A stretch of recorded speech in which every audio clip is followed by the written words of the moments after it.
Presented by PM Recording Studio, Alamnagar, Madhepura. DJ Manish Raksol.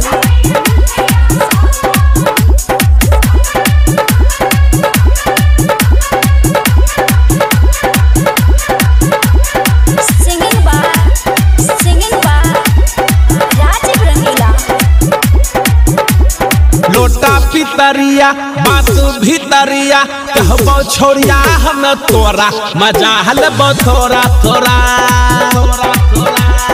लोटा पितरिया बात भीतरिया कहबो छोड़िया हम तोरा मजा हलबो थोड़ा थोड़ा।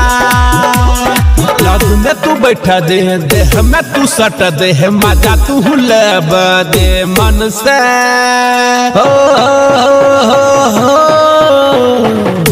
मजा आई जाता होगे, मजा आई जाता होगे।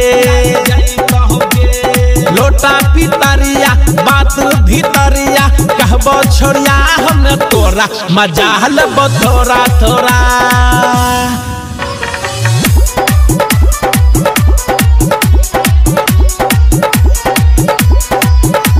Mixed by Balbhadra Singh.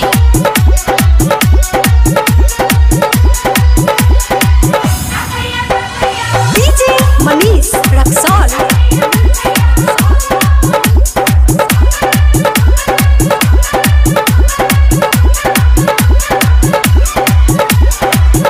एगे मिलतो न हमरा जैसन केतनो तू खोजबे छौरा।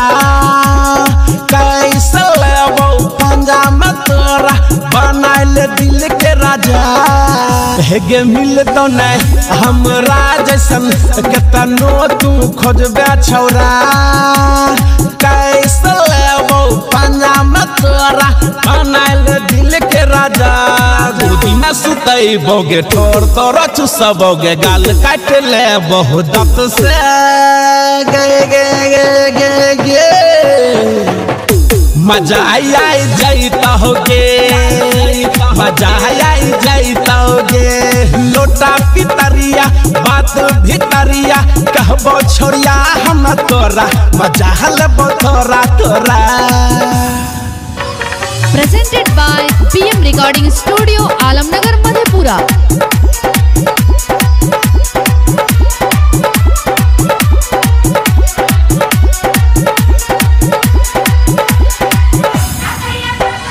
DJ Manish Raksol.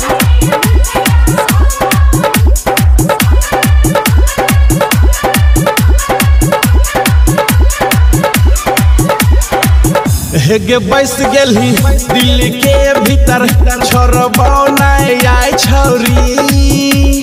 संजय सजनवा कहे छोटरा रंगीला बन तो जोरी। हेगे बैस गेली दिल के भीतर छोड़बो नहीं आई छौरी।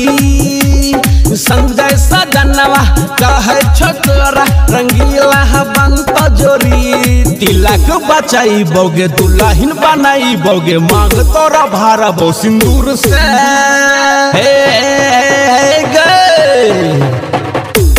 बाप ससुर बनता होगे मजा आई जाता होगे।